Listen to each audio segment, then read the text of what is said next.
Hello, this is Robert Barrick. It is Sunday, February 23rd. I'm in my little apartment in Indianapolis, Indiana, and I have just been informed today, or I am informed, that there is the likelihood that I am to be shortly falsely charged with a crime due to the fact, but not in Indianapolis, back in San Diego. And the nature of that event coincides with the loss of my storage unit. Now, I had previously raised the issue around the time that I was to lose my storage unit, which was the 12th of February, so just a little over a week ago, that the San Diego Police Department provided the concept and the idea by the Indianapolis Metropolitan Police Department officers that have been persecuting me since my arrival, and in some degrees, or in some ways, far more criminal than the San Diego Police Department, although San Diego's pretty bad too,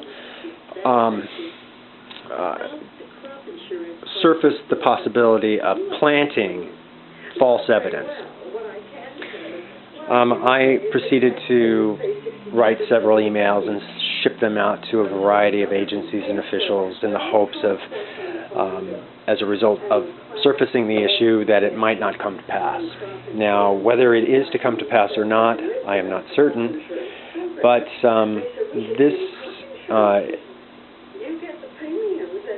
I am going forward with the assumption that it is to happen, and therefore I am creating this video today.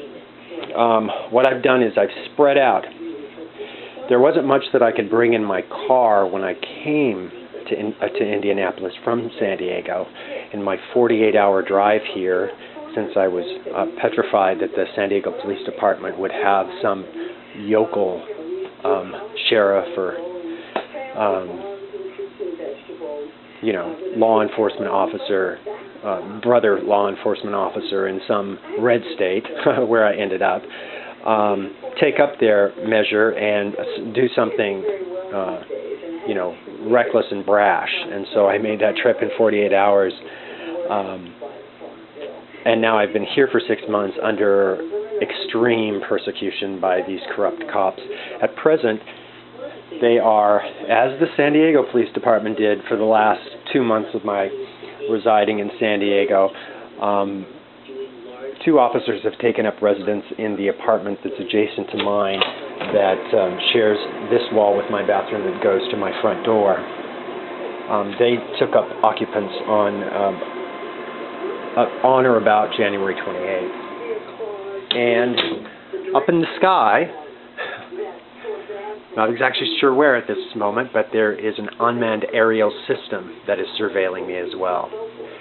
And these officers, the operators of the drone device, as well as the criminals on the other side of the wall over here, have, over the last 2 or 3 weeks, really started to try and do their dirtiest deeds in order to take illegitimate action against me, and I have been able to thwart them each and every time.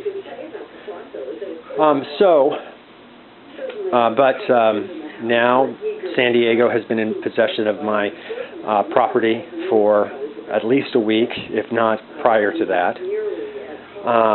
So I don't know what is about to occur, but I'm taking some protective steps, one of which is to explain that when I came out here, I stored most of my possessions in storage and only could bring out a limited amount. I brought out most of my clothing, my computer, my printer, and then not all, not really even a fraction of, but a significant amount of documentation that I had accumulated during the nearly a year that the San Diego Police Department was, no, hold on, it started in July. Yeah, it was just over a year, 13 months, that the San Diego Police Department had been incited to persecute and harass me. So this is an accumulation of that, and it is not everything that I brought.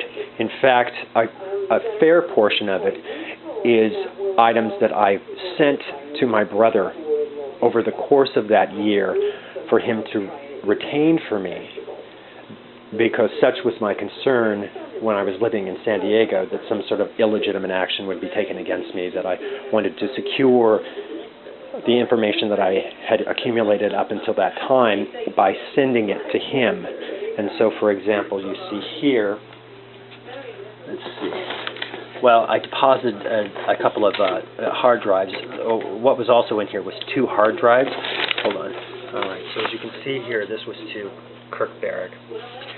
And it also had the journals that I had been keeping. So right here are copies of the journals up to the date that I mailed them. And the originals were in that storage unit that is now gone, that I had sent to my brother. And subsequently there have been more things.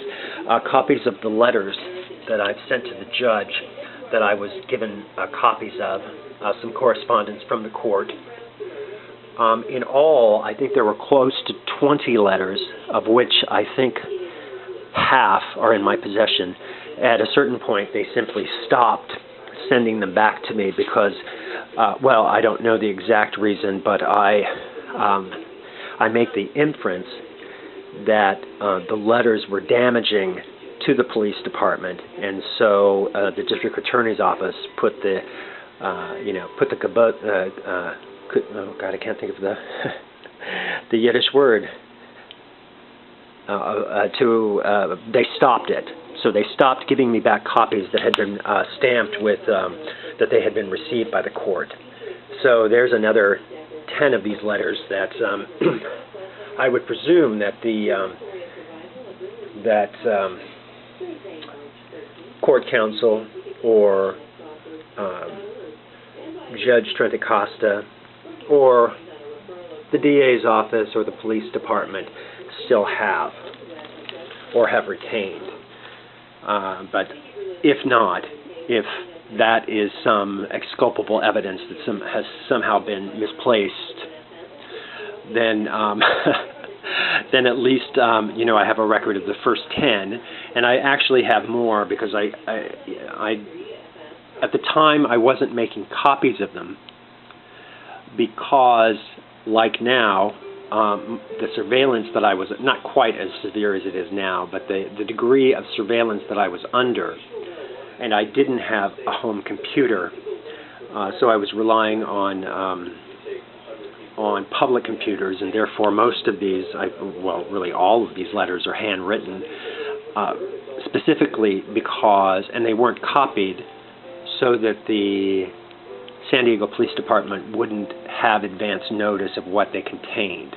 I have not had the same option here since the level of technology, surveillance technology that they use here in Indianapolis is such that they actually can intercept my written communications contemporaneously. So as I am writing a document, they are stealing it.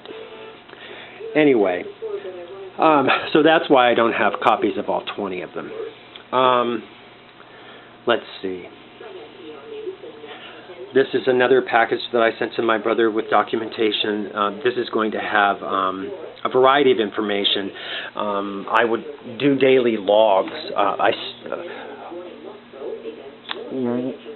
The San Diego Police Department was informed, let me digress for a moment, the San Diego Police Department was informed that I had a storage unit, and they broke into it without, well, they didn't break into it, they were allowed into it by the management of the storage area. And what they, I don't know what they told the management. Presumably, that I was dangerous or I was some kind of a criminal. But in fact, what they did was they confiscated the hard copies of these journals, copied them, returned them to my storage unit, and then proceeded to share the information that is in those journals with the individuals that they pertain to. So mainly it's a record of the stigmatization that I faced and specific examples over an extended period of time that indicated that the San Diego Police Department, just as the Indianapolis Metropolitan Police Department has done in monkeying many of the despicable tactics of the San Diego Police Department, one of which is stigmatization. So at some point I stopped keeping a journal per se, and I went to making daily records. So here, for example, you see one that says 417, and I think that 428. So in here are those records as well, those daily little notes that I would take in lieu of a journal. There would also be drafts of the letters that are not here, that I never got copies of. Initially, when the court stopped sending me copies of the letters that I had that I had delivered or had mailed to the presiding judge's office, there was a delay in me catching on that they had no intent of getting them back. I mean, I was given notice, but that was after 2 or 3 had already lapsed and been gone. So what we have here is a great deal of the drafts, the handwritten drafts that show letters that came subsequently to the court's decision to stop providing me with them. Let's see. I was in communication, and as the lawsuit that I had filed in U.S. District Court for the Southern District of Indiana contained, I had developed a relationship over this period of a year or so with my brother and somewhat with my sister-in-law, and they had encouraged me and cajoled me to move out to Indiana. Upon doing so, the IMPD, at the request of the San Diego Police Department, promptly stigmatized me, and the 90 days when I had been offered an open invitation to stay as long as I could, that I needed to, was immediately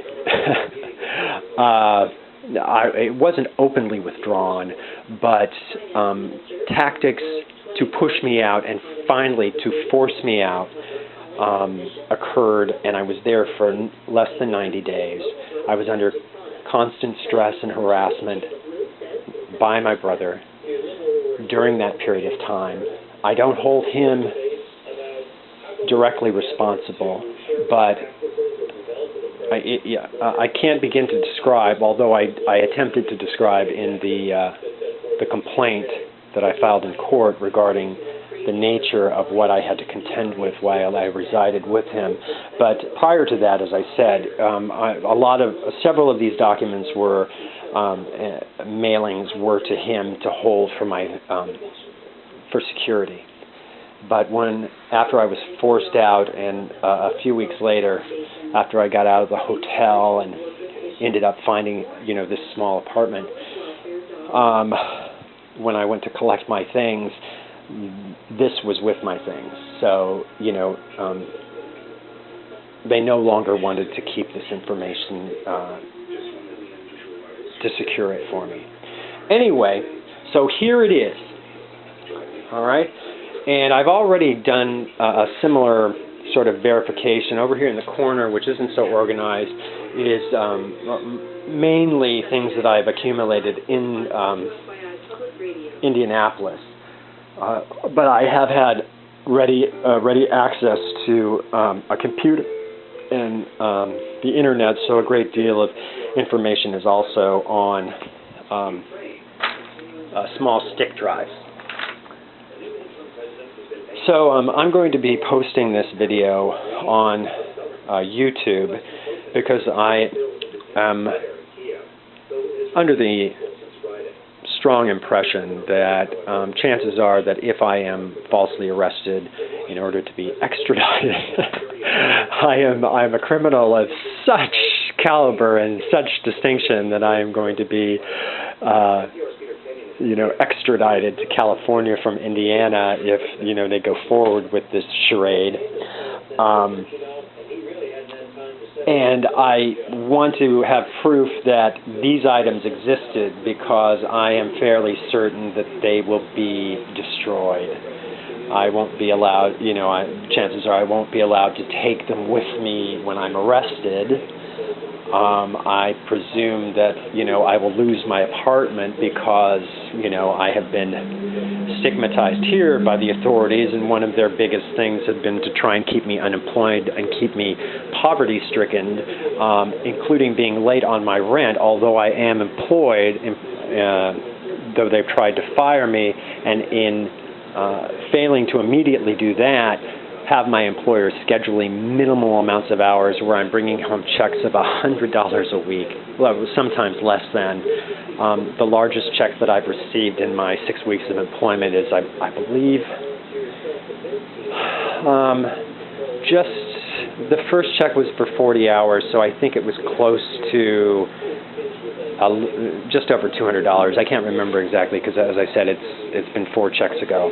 I'm working on my 6th check, and I get my 5th one next Thursday if I'm still about, or it'll be deposited on my card. Anyway, so subsequent to not being able to pay my rent, I've also sought public and private assistance with rental assistance, which is something that they have a bit of out here, and I anticipate hearing about at least one of them. I've already been denied one. I've applied to my 2nd and my 3rd. The 2nd is going to have an answer hopefully tomorrow or the next day. Again, I don't know if I'm still going to be around at that time, but I anticipate that the IMPD is going to call. I assume they already have, but that a decision is going to be made against me. I think that will happen with the 3rd one if I am subsequently not immediately falsely arrested. However, I don't want to go on with that because that wasn't the nature of the communication. The communication here is to show that this evidence, this is just a small portion of my law studies that started in San Diego as a result of what I began to experience starting in August of, 2012. So it is now February of 2014. So, no, it was July of 2012, pardon me. It started in July of 2012. So, March, April, May, June, July, 5. So 19 months. So we've got 19 months of illegal and criminal acts, deprivation of rights by 2 police departments that have culminated in, some possible, false charge and a subsequent arrest and extradition. I'm sorry. The whole thing is just so absurd. I can't even. I'm laughing, but it's not. Obviously, it's not funny. Obviously, being falsely charged with a crime by corrupt cops abusing their powers is nothing to.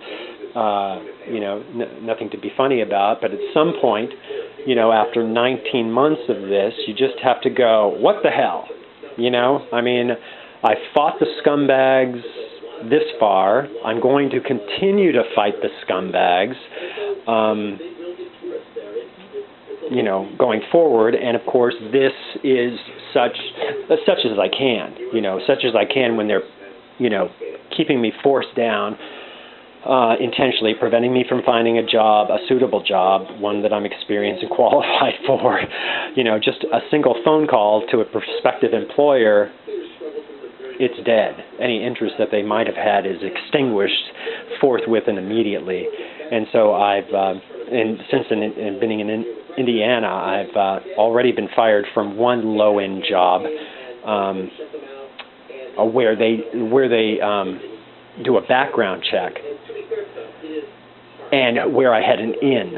So I have a clean background check. I have no criminal record, and I had an in to the organization. That also subsequently happened with the job that I have now, also a low-end job that based their decision based on really almost solely my background check, and that I knew someone, that already worked for the company. But as I said, I've been struggling to hold on to that job by alerting again public officials and agencies of the corrupt acts of the Indianapolis Police Department in their attempts to wrongfully, unjustly, and illegally have me fired again. Anyway, so I'll leave it there because I think it's just after 5 o'clock, and I need to get onto the library because I have more to do.